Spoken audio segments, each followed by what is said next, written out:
परिवर्तन होना चाहिए। राजद के विधायक सही नहीं है, ये मैं नहीं कह सकता। ही तो परिवर्तन कैसे? परिवर्तन मतलब फॉर बेटरमेंट होना चाहिए। उनमें हो सकता है उन्हीं में कुछ कमी है, ये तो भाई जनता बताएगी। हम कह सके ऐसे बेटरमेंट मींस बेटरमेंट मतलब ये है कि मतलब सरकार जो काम अधूरा रह गया है या नहीं हो पाया, जनता की अपेक्षाएं जो थी उनसे अगर वो पूरी नहीं हुई हैं तो परिवर्तन होना चाहिए। आप भी पब्लिक फिगर हैं, आप भी पब्लिक के बीच में जाते हैं, क्या लगता है क्या अधूरा रह गया?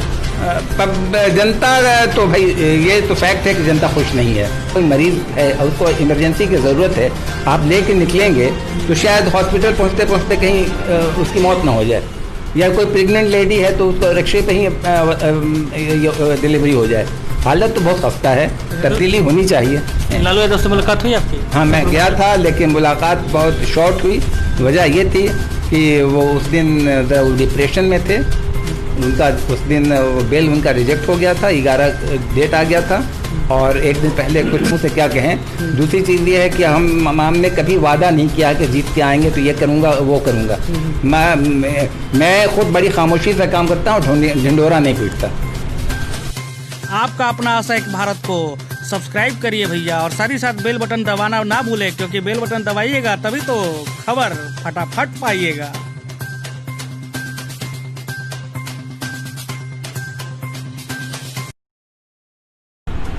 बिहार विधानसभा चुनाव जिस तरीके से नजदीक आता जा रहा है, वैसे ही हर एक पार्टियों की दावेदारी प्रबल होती जा रही है उनके नेताओं के द्वारा। जिस तरीके से बिहार विधानसभा चुनाव कोरोना काल में हो रहा है, उसी बीच हम आपको बता दें 1995 और 2000 के बीच में हम आपको ले चलते हैं। उस समय की बात है जब बिहार और आरा भोजपुर बिहार के राजद कैंडिडेट ने यहां से जीत हासिल की थी, और विधायक के साथ साथ वो कैंडिडेट कैबिनेट मंत्री भी बने थे। हम अभी अब्दुल मलिक के पास हैं, ये राजद के पुराने नेता हैं, और इस बार इनकी क्या प्लानिंग है 2020 विधानसभा चुनाव को लेकर ये किस तरीके से देखते हैं, चलिए इन्हीं से जानते हैं। खास मुलाकात नेताजी के साथ।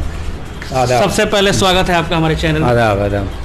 किस तरीके से देखते हैं सर, इस बार विधानसभा चुनाव है, आप कैबिनेट मंत्री भी रह चुके हैं, आपको तो सब कुछ पता होगा, 1995 के दौर के नेता हैं आप, कैसा देख रहे हैं? देखिए, ऐसा है कि पूरा नॉर्थ बिहार अभी बाढ़ से ग्रसित है, कोरोना का महामारी चल रही है, चुनाव तो होना नहीं चाहिए, लेकिन चूंकि चुनाव थोप दिया गया है, इसलिए उसको बहुत हिम्मत से और बहुत चैलेंज के तौर पर हमारी पार्टी ने उसको लिया है। और मेरे ख्याल में ये चुनाव एक तरह से पूरे दुनिया का, हिंदुस्तान का नक्शा बदल देगा। बहुत ही चुनाव आम चुनाव नहीं है, ये चुनाव फैसला करेगा कि अगला चुनाव फिर हिंदुस्तान में होगा या नहीं होगा। दूसरी तरफ ये देखा जाए कि अभी नीतीश कुमार जो कि मुख्यमंत्री हैं, उन्होंने दलित कार्ड खेड़ा है। उन्होंने कहा है कि जितने भी दलित लोग हैं, उनके परिजन में से किसी एक की मौत होती है तो उनके परिजनों को या उनके घर वाले के किसी एक सदस्य को नौकरी मिलेगी, सरकारी नौकरी। इसको कितना सही मानते हैं या कितना गलत मानते हैं? बिल्कुल गलत है। आप पढ़ने लिखने की ज़रूरत ही नहीं है, हम आपके यहाँ घुस करके मर्डर कर देंगे, आपको परिवार मिल जाएगी, आप हमारे यहाँ आकर के किसी का मर्डर कर दीजिएगा, हमको नौकरी मिल जाएगी। ये तो सरासर गलत है। और इसके अलावा अगर ऐसा किया भी गया है तो सिर्फ सवर्ण जाति या सिर्फ दलित परिवार में क्यों, ये ओबीसी में भी होना चाहिए था, अल्पसंख्यक में भी होना चाहिए था, सवर्ण जातियों में भी होना चाहिए। क्या कि इस तरह की मौत अगर होती है तो वो फैमिली भी तो इफेक्टेड होगी, इसलिए सब जगह होना चाहिए। पहले तो ये होना ही नहीं चाहिए, अगर ऐसा होता है तो बाकी लोगों को नहीं छोड़ना चाहिए। कहीं ना कहीं नहीं लगता है कि जितने छात्र छात्राएं जो हैं वो फॉर्म भर रहे हैं, उनका फॉर्म भरना बेकार है, उससे बढ़िया कि वो दलित ही बन जाए? हाँ, बिल्कुल बिल्कुल। पढ़ाई लिखाई पर क्यों कोई ध्यान देगा, सब क्राइम की तरफ बढ़ेंगे।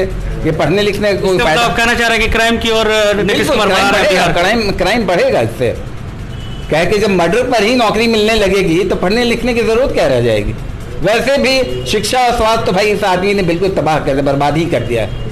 आप शिक्षा में अब निजीकरण की बात जो अभी चल रही है, कभी तो सरकारी स्कूल थोड़े बहुत बचे हुए थे जहाँ बच्चे पढ़ रहे थे, गरीब के बच्चे पढ़ रहे थे, अब वो उसका भी निजीकरण हो जाएगा, उसको भी अडानी और अंबानी जैसे लोग खरीद लेंगे।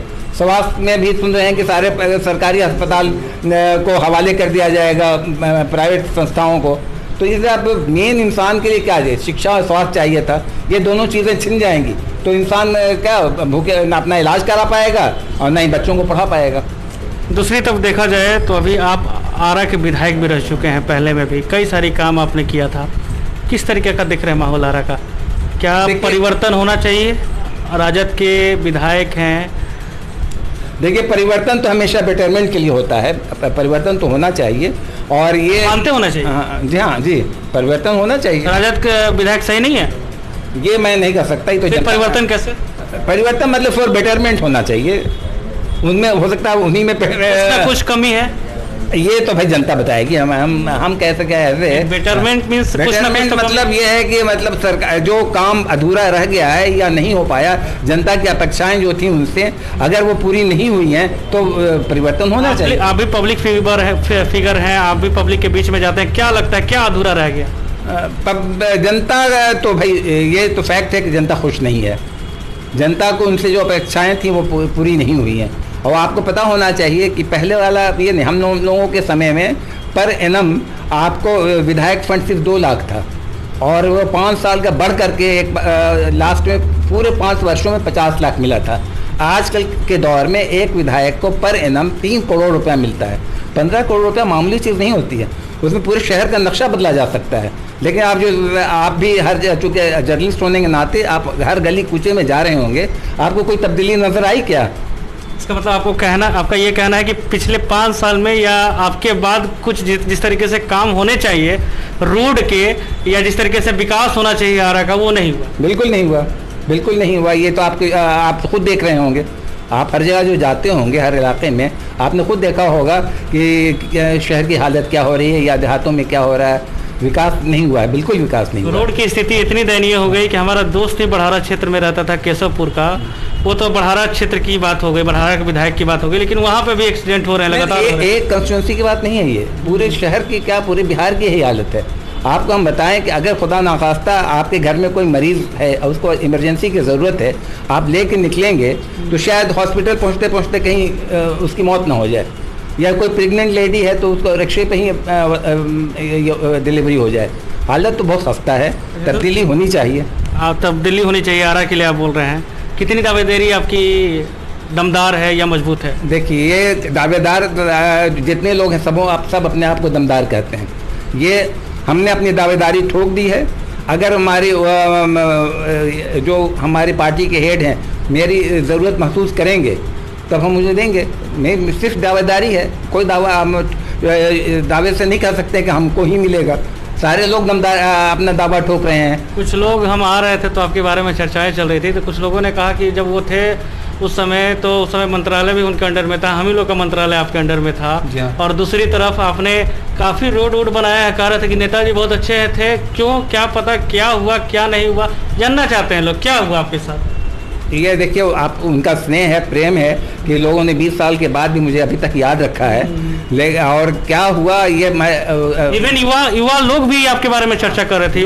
आपने सही फरमाया कि पुराने लोग तो साथ हैं ही। आज सुबह से मैं 7 बजे से 10:30 तक बाहर बैठा था, उसमें ज़्यादातर युवा वर्ग के लोग आए थे, गोला महल्ला और इधर उधर के लोग आए थे, जो मेरे ख्याल में मेरे वक्त कुछ पैदा भी नहीं हुए होंगे या पैदा हुए होंगे तो 4-5 साल के रहे होंगे। और उन लोगों की भी ख्वाहिश थी कि सर आप रवा एक्टिव वहीं, हमारा जहाँ भेजे हम जाए।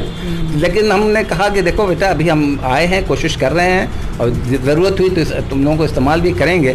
लेकिन ये है कि नाउम्मीद नहीं होना चाहिए, कोशिश कर रहे हैं, देखिए कामयाबी मिली तो ठीक है। क्यों आपको मतलब लगता है ऐसा कि आपको मिलना चाहिए था, किसी और को मिल रहा है? देखिए, ऐसा है कि पॉलिटिक्स में कहना बड़ा मुश्किल है, कोई भी दावे से नहीं कर सकता है कि हमको मिलेगा ही। कुछ चंद लोगों को छोड़ करके जो मतलब हाई प्रोफाइल के लोग हैं या जिनका मतलब काफ़ी नज़दीकियां हैं, कोई दावे से नहीं कर सकता है। दूसरी चीज़ ये है कि अभी हमारे हेड जो हैं वो अभी यहाँ मौजूद नहीं है। लालू यादव से मुलाकात हुई आपकी? हाँ, मैं गया था, लेकिन मुलाकात बहुत शॉर्ट हुई। वजह ये थी कि वो उस दिन डिप्रेशन में थे, उनका उस दिन बेल उनका रिजेक्ट हो गया था, 11 डेट आ गया था, और एक दिन पहले कुछ अनटुवर्ड इंसिडेंट उनके बेटे के कारण हो गया था, जिससे FIR हो गया। तो वो मतलब उस दिन मेंटली मतलब डिस्टर्ब थे, इसलिए कोई ख़ास बात नहीं हो पाई। फिर मैं कोशिश करूँगा फिर उनसे मिलने की। अच्छा, अभी जिस तरीके से नीतीश कुमार वर्चुअल रैली उन्होंने कल किया, आपको पता भी होगा, वर्चुअल रैली को क्या लगता है कितना सफल होगा बिहार विधानसभा चुनाव को लेकर, जिस तरीके से वो चुनावी रैली कर रहे हैं? देखिए, ये अगली डिमॉन्स्ट्रेशन ऑफ मनी है, ये पैसे की बर्बादी और ये डिमॉन्स्ट्रेशन है हमारी। क्या आप जनता कितने लोग उसको देख पाए होंगे, आप ही बताएं, देहातों में कुछ देख पाया होगा क्या? पैसे की बर्बादी है, शो कर रहे हैं, अपनी नाकामी का मुजाहरा कर रहे हैं। क्या लगता है इस बार चुनाव का दशा और दिशा किस तरीके से परिवर्तन? एक सवाल ये है कि एलजेपी ने कल बैठक की थी दिल्ली में और उनके नेताओं ने कहा है कि 143 सीटों पे हम लड़ेंगे। लोजपा कह रही है एनडीए का गठबंधन है, एनडीए के एक अभिन्न अंग है, उसने कहा है कि 143 सीट पे हम लड़ेंगे और जदयू से उनका खफा सा रोल नजर आ रहा है। क्या लगता है आपके पार्टी में आएंगे आपके महागठबंधन? चुनाव आते आते इस तरह की का होता है, ये एक तरह का प्रेशर टैक्टिक्स है, वो कोई ज़रूरी नहीं कि भागेंगे, इसलिए कि वो कैबिनेट में मंत्री हैं उनके पिताजी और वो इतनी बड़ी कुर्बानी नहीं देंगे। वो बहुत ही अपॉर्चुनिस्ट आदमी। उनका कहना यह है कि मतलब हम लोगों का प्रेडिक्शन ये है कि जैसे उन्होंने 2005 में किया था, आपका 2005 का इलेक्शन आपको याद होगा, 2005 के इलेक्शन में उन्होंने ऐसा किया था कि केंद्र में उनका गठबंधन था और बिहार में उनका गठबंधन नहीं था लालू यादव के साथ। उसी तरीके से अभी जो हो रहा है, अभी केंद्र में गठबंधन उनका नहीं रहेगा और यहाँ पे नहीं रह सकता है, ये भी हो सकता है। देखिए, अभी वो इस पोजीशन में नहीं है कि वो इस तरह की ब्लैकमेलिंग कर पाएँ, इसलिए कि वो इस पोजीशन नहीं है, उनके लिए बहुत घातक होगा और मेरे ख्याल में उनको फाइनली झुकना पड़ेगा, वो झुकेंगे। ये सिर्फ ब्लैकमेलिंग है, प्रेशर टैक्टिक्स है और कुछ नहीं। लास्ट जाते जाते मेरा एक सवाल है आपसे, आरा की जनता को और अपने नेता को जो सुन रहे होंगे उनको क्या कहिएगा अपनी ओर से? किस तरीके से दावेदारी पेश कर रहे हैं, क्या आपने किया है आरा के लिए, क्या करना बाकी है? ये हमने क्या किया ये जनता बताएगी, हम खुद अपने मुंह से क्या कहें। दूसरी चीज़ ये है कि हमने कभी वादा नहीं किया कि जीत के आएंगे तो ये करूँगा वो करूँगा। मैं खुद बड़ी खामोशी से काम करता हूँ, ढिंढोरा नहीं पीटता। धन्यवाद, आपने समय दिया, बहुत बहुत शुक्रिया। बहुत बहुत धन्यवाद। तो देखिए, ये अब्दुल मलिक थे जो कि पूर्व विधायक, पूर्व कैबिनेट मंत्री बिहार सरकार के। 1995 में इन्होंने बागडोर संभाला था राजद से। ये आरा के जीते हुए प्रत्याशी थे, विधायक थे। इन्होंने साफ तौर पे कहा है कुछ ना कुछ कमी तो है रह गई है 5 साल में, इसलिए परिवर्तन जरूरी है।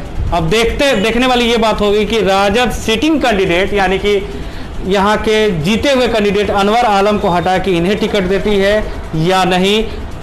बिहार सरकार और नीतीश कुमार पे जमकर इन्होंने हमला बोला है। जिस तरीके से वर्चुअल रैली कर रहे हैं, संवाद कर रहे हैं, वो गांव तक पहुंच पा रहा है, कितना पहुंच पा रहा है, ये देखने वाली बात होगी, ये सोचने वाली बात होगी।